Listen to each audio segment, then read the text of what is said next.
Hello student, welcome to my YouTube channel. आप सभी का हमारे यूट्यूब चैनल में स्वागत है। आज से स्टार्ट कर रहे हैं क्लास 9th बायोलॉजी का सिलेबस, जिसमें आज हम बात करेंगे यानी समझेंगे पढ़ेंगे चैप्टर फर्स्ट, जिसका नाम है जीवन की मौलिक इकाई, फंडामेंटल यूनिट ऑफ लाइफ। तो चलिए बिना देर करते हुए इस वीडियो को शुरू करते हैं। आप कॉपी और पेन लेकर बैठिए ताकि साथ ही साथ नोट्स भी बनाते चलिए।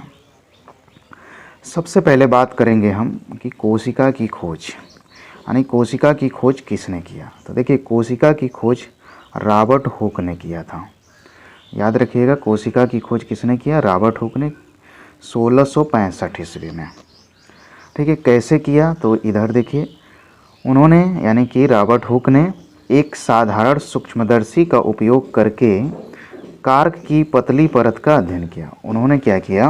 उन्होंने क्या मतलब रॉबर्ट हुक ने, ठीक है, कार्क की एक पतली परत का अध्ययन किया और उसमें देखा कि उसमें कुछ मधुमक्खी के छत्ते के जैसी संरचना दिखाई दे रही है। उसी को उन्होंने कोशिका नाम दे दिया। यदि आपसे पूछा जाए कि कोशिका की खोज किसने किया, तो आप बताएंगे रॉबर्ट हुक ने 1665 में किया। ठीक है, और कोशिका नाम किसने दिया? तो भी याद रखिएगा, रॉबर्ट हुक ने। ठीक है, आगे हम देखते हैं कोशिका का अर्थ क्या होता है। तो देखिए, कोशिका जो होती है एक लैटिन शब्द सेलुला से बना है, जिसका अर्थ होता है छोटा कमरा। ठीक है, कोशिका जो शब्द है यानी सेल जिसको अंग्रेजी में बोलते हैं, तो सेल जो शब्द बना है वो लैटिन शब्द सेलुला से बना है, जिसका अर्थ होगा छोटा कैमरा। कमरा, कैमरा नहीं, कमरा। ठीक है, रूम जिसको बोलते हैं। कोशिकाएं क्या होती हैं इसके बारे में समझते हैं। कोशिकाएं सभी जीवित प्राणियों की संरचनात्मक, कार्यात्मक और जैविक इकाइयां हैं।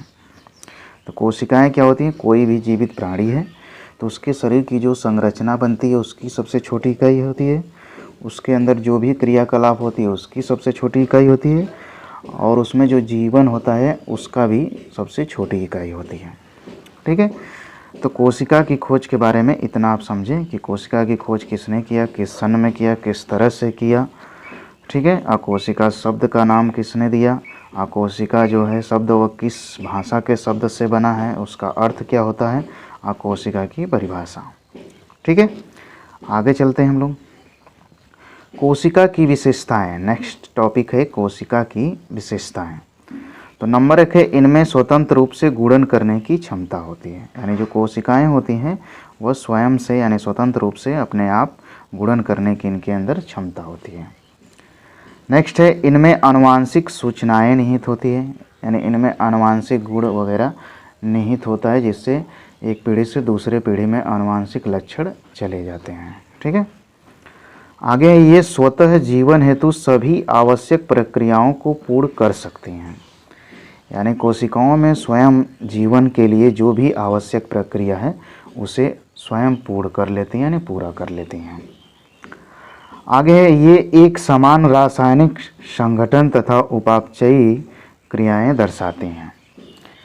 ठीक है, तो ये क्या होती हैं? एक समान रासायनिक संगठन और उपापचयी क्रियाएं दर्शाती हैं किसी भी जीवित प्राणी में।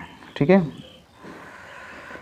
नेक्स्ट है, कोशिकाओं का आकार एवं आकृति, यानी कोशिकाएं किस टाइप की होती हैं, कैसे उनकी साइज होती है, शेप होती हैं। ठीक है, तो देखिए, कोशिकाओं का आकार और आकृति बहुत भिन्न हो सकती है। ठीक है, यानी किसी भी आकार का कोशिका हो सकती है।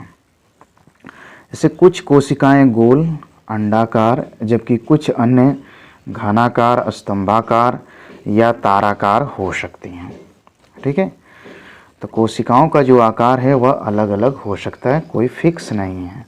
ये गोलाकार भी हो सकती है, अंडाकार भी हो सकती हैं, घनाकार, स्तंभाकार, स्तंभा मतलब पिलर के जैसा, ताराकार यानी स्टार के जैसा। ठीक है, अब बात करेंगे इसकी आकृति यानी आकार की। ठीक है, आकृति या आकार, साइज की बात। तो कोशिकाओं का आकार आमतौर पर माइक्रोन में मापा जाता है, यानी कोशिकाओं का जो आकार होती है वो माइक्रोन में मापा जाता है, माइक्रोमीटर जिसे बोलते हैं, जो मीटर का बिलियनवा हिस्सा होता है। सॉरी, बिलियनवा करो, मिलियनवा। ठीक है, मिलियन का मतलब 10 लाख, वहाँ हिस्सा होता है। ठीक है, सबसे छोटी कोशिकाएं बैक्टीरिया की होती है जो कि 0.1 माइक्रोन से 5 माइक्रोन होती है। ठीक है, यानी सबसे छोटी जो कोशिका होती है वो बैक्टीरिया की होती है, 0.1 माइक्रोमीटर भी बोल सकते हैं इसे। ठीक है, म्यू एम लिखा है ना, तो 0.1 म्यू एम का मतलब माइक्रोमीटर, ठीक, से 5 माइक्रोमीटर तक हो सकती हैं। इसके बाद है मानव कोशिकाएं आमतौर पर 10 माइक्रोमीटर से 100 माइक्रोमीटर तक होती हैं। सबसे बड़ी जो कोशिका होती है शुतुरमुर्ग का अंडा होता है जो कि 170 गुणा 135 मिमी तक हो सकता है।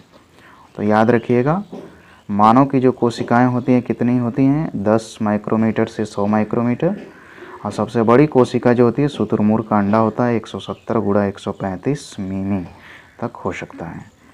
ठीक है, नेक्स्ट है तंत्रिका कोशिकाएं लंबी और पतली होती हैं और 1 मीटर से भी अधिक लंबी हो सकती हैं। तो याद रखिएगा, अगर आपसे पूछा जाए कि सबसे लंबी कोशिका किसकी होती है तो तंत्रिका कोशिका होती है। ठीक है, कितना हो सकती है, तो 1 मीटर या उससे अधिक भी हो सकती है। तो यहाँ से कुछ पॉइंट आपको मिला, इसे याद रखिएगा, जो कि बहुत ही महत्वपूर्ण है। ठीक है, नेक्स्ट है सजीव कोशिका का संगठन, structural organization of living cells. तो जो सजीव कोशिका होती है उसका संगठन कैसा होता है, इसको हम लोग देख लेते हैं। देखिए, सजीव जो कोशिका होती है वो 3 चीज़ों से बनी होती है। एक तो कोशिका का जो होता है बाह्य आवरण होता है, एक जीव द्रव्य होता है और एक कोशिकांग होता है। ठीक है,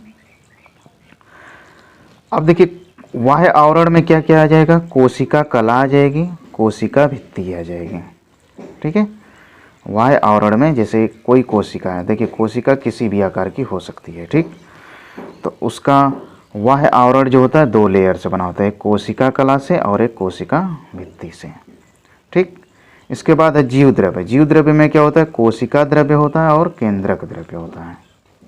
इसके बाद तीसरा जो पार्ट होता है वह कोशिकांग होता है, केंद्रक, माइटोकॉन्ड्रिया, ये सब कोशिकांग के नाम है। गाल्जी का है, लवक, तारक का है, और भी सारे कोशिकांग इसमें सम्मिलित होते हैं।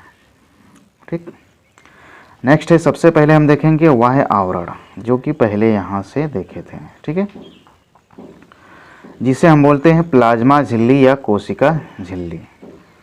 ठीक है, बाह्य आवरण में ही पहला है जो ये कोशिका कला, जो इससे हम बोले थे, उसी को बोलेंगे प्लाज्मा झिल्ली या कोशिका झिल्ली भी बोला जाता है। प्लाज्मा मेम्ब्रेन और सेल मेम्ब्रेन क्या होता है, तो ये सबसे बाहर पाई जाएगी, याद रखिएगा। तो सभी कोशिकाओं में जीवद्रव्य के चारों ओर पतली झिल्ली पाई जाती है जिसे कोशिका कला कहते हैं। यानी कोई भी कोशिका है उसके अंदर जो जीवद्रव्य होता है उसके चारों तरफ एक लेयर पाई जाती है जिसे हम बोलते हैं कोशिका कला। ठीक है, यह पतली लचीली अर्धपारगम्य झिल्ली होती है जो वसा एवं प्रोटीन की बनी होती है। ठीक है, तो जो प्लाज्मा झिल्ली या कोशिका झिल्ली जो होती है वह किसकी बनी होती है, तो वसा और प्रोटीन की बनी होती है। यह कैसी होती है, पतली लचीली अर्धपारगम्य होती है।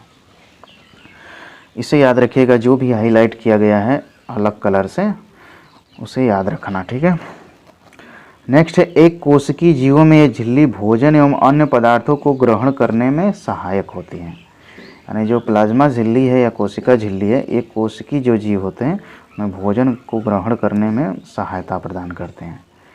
यह क्रिया कहलाता है एंडोसाइसिस। यह क्रिया क्या कहलाती है, एंडोसाइसिस कहलाती है। जैसे अमीबा, अमीबा में क्या होता है, भोजन ग्रहण, जो अमीबा होता है भोजन ग्रहण किससे करता है, तो कोशिका झिल्ली से ही करता है।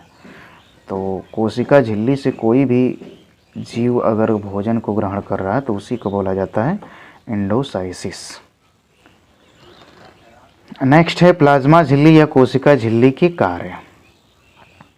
सबसे पहले बात करेंगे कोशिका के लिए एक सीमा, यानी ये क्या करता है, कोशिका के लिए सीमा यानी बाउंड्री का निर्धारण करता है। तो देखिए कोशिका झिल्ली कोशिका के चारों एक बाउंड्री बनाती है जो अंदर की सामग्री को बाहर के वातावरण से अलग करती है। ये कोशिका को आकार और संरचना भी प्रदान करती है। ठीक है, तो कोशिका झिल्ली का पहला कार्य क्या हुआ कि कोशिका झिल्ली कोशिका के चारों ओर एक बाउंड्री बनाती है, सीमा बनाती है, जो क्या करती है कि कोशिका के अंदर और बाहरी वातावरण को अलग करती है, और ये कोशिका को आकार और संरचना प्रदान करती है। नेक्स्ट है पदार्थों का नियंत्रण। कोशिका झिल्ली चयनात्मक रूप से कुछ अणुओं को कोशिका के अंदर प्रवेश करने और बाहर निकालने देती है या निकलने देती है। यानी जो पदार्थों का नियंत्रण है, यानी कोशिका जो झिल्ली है वह ये डिसाइड करती है, चयन करती है कि कौन सी पदार्थ कोशिका के अंदर रहेगा और कौन सा बाहर रहेगा। ठीक है। नेक्स्ट है संचार। कोशिका झिल्ली में प्रोटीन होते हैं जो कोशिका को अन्य कोशिकाओं के साथ और अपने पर्यावरण के साथ संवाद करने में मदद करता है। संवाद का मतलब ऐसा नहीं है कि बातचीत करना, वह आदान प्रदान की बात कर रहा है कि कौन सा पदार्थ अंदर जाएगा, कौन सा पदार्थ बाहर जाएगा। ठीक है। नेक्स्ट है आंतरिक वातावरण को बनाए रखना। कोशिका झिल्ली कोशिका के आंतरिक वातावरण को स्थिर बनाए रखने में मदद करती है, जिससे कोशिका जीवित रह सके। तो कोशिका झिल्ली का काम होता है कि जो कोशिका के अंदर पदार्थ है, ठीक है, उसको स्थिर बनाए रखता है, कम या ज़्यादा नहीं करता है, जिससे कि कोशिका आराम से जीवित रहे। ठीक है। नेक्स्ट है प्लाज्मा झिल्ली या कोशिका झिल्ली द्वारा परिवहन। परिवहन का मतलब होता है पदार्थों का एक जगह से दूसरे जगह जाना। तो इसमें आएगा एक परासरण और एक होता है विसरण। तो सबसे पहले हम बात करेंगे विसरण क्या होता है।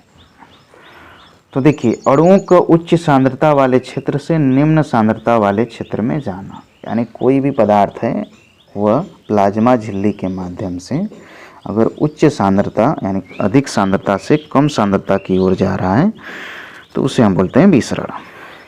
ठीक है।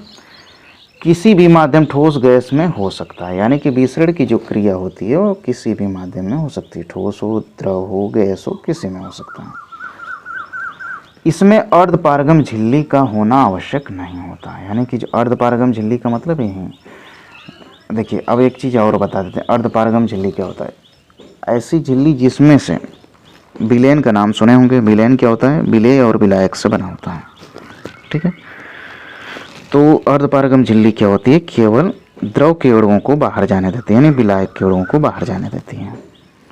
तो विसरण में यह अर्धपारगम झिल्ली की जरूरत नहीं पड़ती है। ठीक है। उदाहरण के लिए कमरे में इत्र की खुशबू का फैलना या पानी में स्याही की बूंद का फैलना, ये किसके उदाहरण हैं, तो विसरण के उदाहरण हैं। ठीक है। चलिए नेक्स्ट हमारा देख लेते हैं परासरण क्या होता है। देखिए, विलायक के अणुओं का अर्धपारगम झिल्ली के माध्यम से उच्च सांद्रता वाले क्षेत्र से निम्न सांद्रता वाले क्षेत्र में जाना। अब एक चीज़ यहाँ समझना है, परासरण में क्या होता है, उच्च सांद्रता से निम्न सांद्रता की ओर जाएगा, लेकिन इसमें अर्धपारगम झिल्ली का होना जरूरी है। ठीक है। मुख्य रूप से तरल माध्यम में ये क्रिया होती है, यानी परासरण की क्रिया। खासकर पानी में अर्धपारगम झिल्ली की आवश्यकता होती है, बताएं हैं अभी। उदाहरण के लिए पौधों की जड़ों द्वारा पानी का अवशोषण, यानी जो पौधे होते हैं उसमें पानी का अवशोषण किसके द्वारा होता है, किस क्रिया द्वारा, तो परासरण की क्रिया द्वारा। या कोशिका झिल्ली के माध्यम से पानी का संचलन, पानी का आदान प्रदान किसके वजह से होता है, तो परासरण क्रिया की वजह से होता है। ठीक है। चलिए, तो आज के लिए बस इतना ही। क्लास में अंत तक बने रहने के लिए आप सभी का बहुत बहुत धन्यवाद।